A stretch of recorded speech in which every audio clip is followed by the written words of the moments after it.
आप सभी को मेरी तरफ से राधे राधे। और कैसे हो आप सब? बिल्कुल मस्त होंगे, स्वस्थ होंगे और अपनी अपनी लाइफ में बिल्कुल अच्छे तरीके से व्यस्त होंगे। आज के इस वीडियो में हम बात करने वाले हैं नारकोटिक्स में इंस्पेक्टर की सैलरी के बारे में।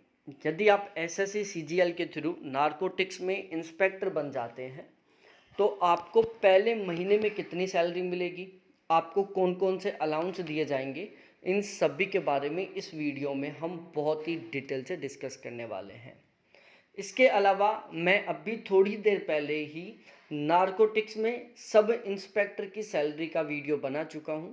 यदि आप जानना चाहते हो कि नारकोटिक्स में सब इंस्पेक्टर को कितनी सैलरी मिलती है तो इसी वीडियो के डिस्क्रिप्शन में उस वीडियो का लिंक है, आप उस वीडियो को देख सकते हैं। एसएससी सीजीएल के थ्रू ही नारकोटिक्स में इंस्पेक्टर का सिलेक्शन होता है और एसएससी सीजीएल के थ्रू ही नारकोटिक्स में सब इंस्पेक्टर का सिलेक्शन होता है। तो यदि आप एसएससी सीजीएल की तैयारी कर रहे हो तो आपको ये दोनों वीडियो देखना ही चाहिए, क्योंकि इससे आपको मोटिवेशन मिलेगा कि यदि बाई चांस आप नारकोटिक्स में सब इंस्पेक्टर या इंस्पेक्टर बन जाते हैं तो आपको कितनी सैलरी मिलेगी, सैलरी में कितना अंतर होगा। अभी तक आपने यदि इस चैनल को सब्सक्राइब नहीं किया तो प्लीज़ एक बार चैनल को जरूर सब्सक्राइब करें, वीडियो को लाइक करें, अपने सभी दोस्तों के साथ जरूर शेयर करें। देखो, एसएससी सीजीएल में के थ्रू यदि आप नारकोटिक्स में इंस्पेक्टर बनते हैं तो वो एक 4600 ग्रेड पे की जॉब है जो कि लेवल 7 में आती है। पे स्केल 9300 रुपये से लेकर 34,800 रुपये तक रहता है और बेसिक पे 44,900 रुपये से लेकर 1,42,400 रुपये तक रहता है। ये बिल्कुल बेसिक जानकारी है नारकोटिक्स में इंस्पेक्टर के बारे में।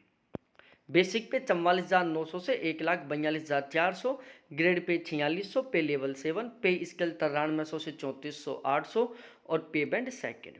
ये आप सभी को पता होना ही चाहिए। उसके बाद हम बात करते हैं कि आपकी पहले महीने की सैलरी किस तरीके से तैयार होगी। तो आपका स्टार्टिंग का पहले महीने का जो बेसिक पे है वो बनेगा 44,900 रुपये। 44,900 रुपये आपका पहले महीने का बेसिक पे होगा।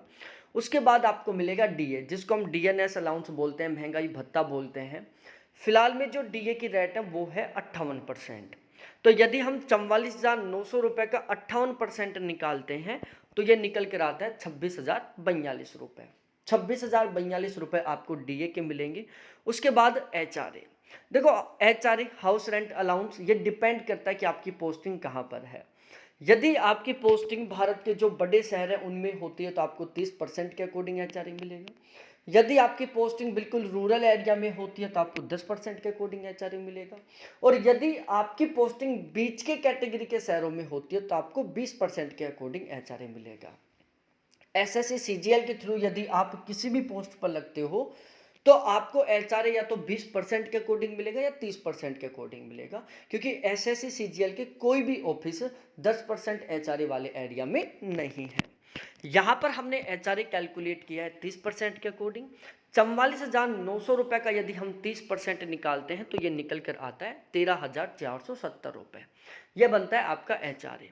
उसके बाद आपको मिलेगा टीए, जिसको हम ट्रांसपोर्टेशन अलाउंस बोलते हैं।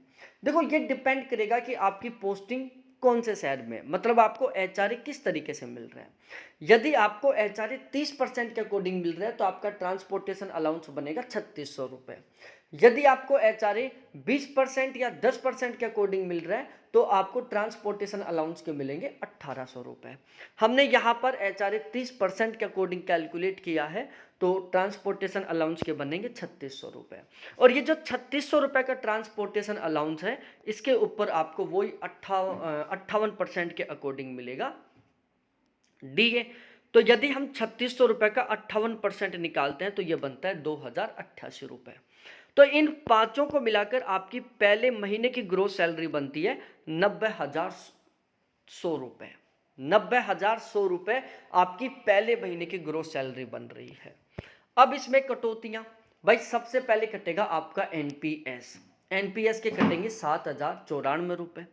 अब ये एनपीएस के 7,094 रुपये किस बात के कटे हैं भाई? ये आपकी एक तरीके से फ्यूचर सेविंग हो रही है। आपने देखा होगा कि आपके जानकारी में जो भी कैंडिडेट रिटायरमेंट लेकर आता है तो उसको सरकार के द्वारा रिटायरमेंट के दौरान रुपए दिए जाते हैं। तो वो जो रुपए दिए जाते हैं ना, वो एक तरीके से ये एनपीएस के रुपए होते हैं। देखो होता क्या है कि जिस दिन आपकी ज्वाइनिंग होगी उसी दिन गवर्नमेंट के द्वारा आपका एक एनपीएस अकाउंट खोला जाएगा। आपके बेसिक पे और डीए दोनों का 10% आपकी ग्रोस सैलरी में से काटकर आपके एनपीएस अकाउंट में ट्रांसफर कर दिया जाएगा। गवर्नमेंट अपनी खुद की तरफ से आपके बेसिक पे और डीए दोनों का लगभग 14% जितना अमाउंट अपनी खुद की तरफ से आपके एनपीएस अकाउंट में ट्रांसफर करेंगे। तो ओवरऑल हर महीने आपके एनपीएस अकाउंट में कितने रुपए आएंगे? 24%। 10% जो आपका कटा, 14% जो गवर्नमेंट ने आपको प्रोवाइड करवाया, और फिर इस 24% के ऊपर आपको लगभग 8-9% के अकॉर्डिंग ब्याज मिलेगा। और जब आप रिटायरमेंट लेकर आओगे तो विद इंटरेस्ट के साथ ये सारे के सारे रुपए आपको वापस मिल जाएंगे। तो यदि आपको जितनी नेट सैलरी मिलती है उसको आप पूरी को खर्च भी कर लेते हो ना, तो आपको सेविंग की चिंता नहीं करनी पड़ेगी। क्यों? क्योंकि एनपीएस में क्या हो रही है? आपकी सेविंग हो रही है। उसके बाद सीजीएचएस के कटेंगे 650 रुपये। ये 650 रुपये महीने की इसलिए कटेंगे ताकि आप और आपकी फैमिली, जिसमें आपके मम्मी पापा होंगे, आपके हस्बैंड या आपकी वाइफ होंगी और आपके 2 बच्चे होंगे, मतलब टोटल 6 कैंडिडेटों के बीमारी का पूरा खर्चा कौन उठाएगी? गवर्नमेंट उठाएगी। आप किसी भी प्राइवेट हॉस्पिटल में जाके इलाज करवा लेना, किसी भी बीमारी का करवा लेना, आपका सीजीएचएस कार्ड बनेगा, उस कार्ड से आपका बिल्कुल फ्री में इलाज होगा।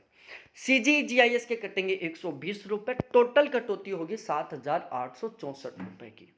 तो आपकी पहले महीने की ग्रोस सैलरी बनी है 90,100 रुपए, जिसमें कटौती हुई 7,864 रुपए की। कट पिट कर आपके अकाउंट में ट्रांसफर होंगे 82,236 रुपए। तो जब आप नार्कोटिक्स में इंस्पेक्टर बनते हैं तो आपकी पहले महीने की नेट सैलरी बनती है 82,236 रुपए। अब देखो कितनी गजब सैलरी है, जहां से आपकी सैलरी की शुरुआत हो रही है। ये तो भाई पहले महीने की है। तभी तो कहते हैं कि यदि आप एक अच्छी सरकारी नौकरी में लग जाते हो तो केवल आपकी जिंदगी ही नहीं संवरती, बल्कि टोटल कुल मिलाकर 5 पीढ़ियों की जो जिंदगी है ना, वो बहुत गजब की हो जाती है। भाई आप यदि यहाँ पर इंस्पेक्टर बन जाते हो, आपके मम्मी पापा की जिंदगी शानदार निकलेगी, बची हुई। आपके दादा दादी की बची हुई जिंदगी शानदार निकलेगी। 2 तरीके से प्राउड होगा इनको कि हमारा बेटा इंस्पेक्टर है। दूसरा, जो इकोनॉमिक कंडीशन है वो बहुत मजबूत हो जाएगी। रुपए को लेकर बिल्कुल भी टेंशन नहीं रहेगी, ना आपके दादा दादी को, ना आपके पापा और मम्मी को। आपकी खुद की, आपकी हस्बैंड, आपकी वाइफ, दोनों की जिंदगी गजब। आपके बेटा बेटी और आपके पोता पोती, इनकी भी जिंदगी मस्त तरीके से निकल जाएगी, क्योंकि आप इतने रुपए जोड़ लोगे कि इनकी जिंदगी शानदार तरीके से निकल जाएगी। इनको गरीबी कभी महसूस नहीं होगी। तो यदि आप इस नौकरी में लग जाते हो तो आपकी टोटल 5 पुश्ते हैं ना, उनका जीवन संवर जाएगा। अब बात कर लेते हैं कि आपकी सैलरी बढ़ेगी किस तरीके से। भाई देखो, सैलरी बढ़ने के मोटे मोटे 3 तरीके हैं। तीनों के तीनों तरीके मैं आपको बता देता हूं।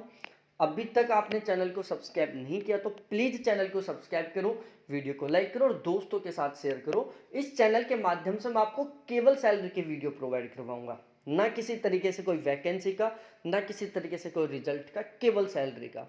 तो आपको पता चलता रहेगा कि कौन सी पोस्ट पर कितनी सैलरी मिलती है। और यहाँ पर मैं जो भी जानकारी दूंगा बिल्कुल 100% ऑथेंटिक दूंगा।